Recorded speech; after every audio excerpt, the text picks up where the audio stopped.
Tiga mahkota London di antara sejarah, darah, dan Eropa. London, kota penuh gairah, tempat di mana sepak bola bukan sekadar olahraga, melainkan napas kehidupan.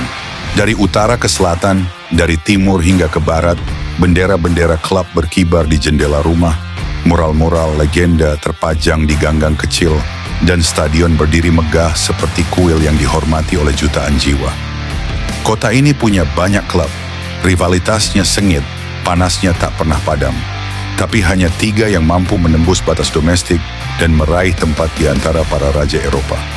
Hanya tiga yang berani menantang para raksasa benua dan pulang membawa mahkota. Di antara hiruk-pikuk dan sejarah panjang Premier League, hanya Chelsea, Tottenham Hotspur, dan West Ham United yang mampu menorehkan nama London dalam lembar emas sepak bola Eropa. Chelsea, Raja Biru, penguasa Eropa. Dulu mereka diremehkan, kini mereka disegani. Chelsea Football Club berdiri gagah dengan reputasi sebagai klub London tersukses di panggung Eropa. Dalam 2 dekade terakhir, mereka menjelma dari klub tradisional menjadi kekuatan global. Dan ketika saatnya tiba, mereka tidak hanya bersaing, mereka mendominasi. Champions League 2012, malam di Munich ketika Didier Drogba menjelma menjadi legenda abadi. Tertinggal, bangkit, dan menaklukkan Bayern di kandangnya sendiri. Champions League 2021, sebuah era baru di mana Mason Mount, Havertz, dan kawan-kawan memecah dominasi Manchester City, membuktikan bahwa Chelsea masih punya takhta. Europa League 2013 dan 2019. 2 kemenangan meyakinkan, satu dari Rafael Benitez, satu lagi dari Mauricio Sarri.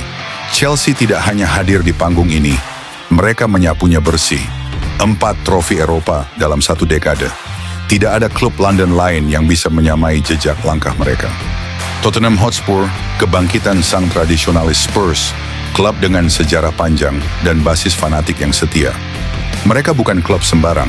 Dalam era klasik, mereka adalah pionir. UEFA Cup 1972 dan 1984. Tottenham menjadi salah satu klub Inggris pertama yang benar-benar membuat gebrakan di Eropa. Mereka memainkan sepak bola menyerang, elegan, dan penuh gaya. Tapi dunia berubah. Era modern datang, dan Spurs lama tenggelam di bawah bayang-bayang saingan mereka. Namun sejarah tidak pernah diam, ia hanya menunggu momen, dan momen itu datang di tahun 2025.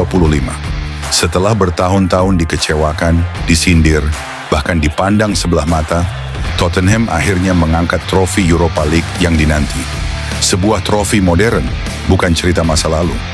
Trofi yang menyatukan generasi tua dan muda dalam satu pekikan. We're back!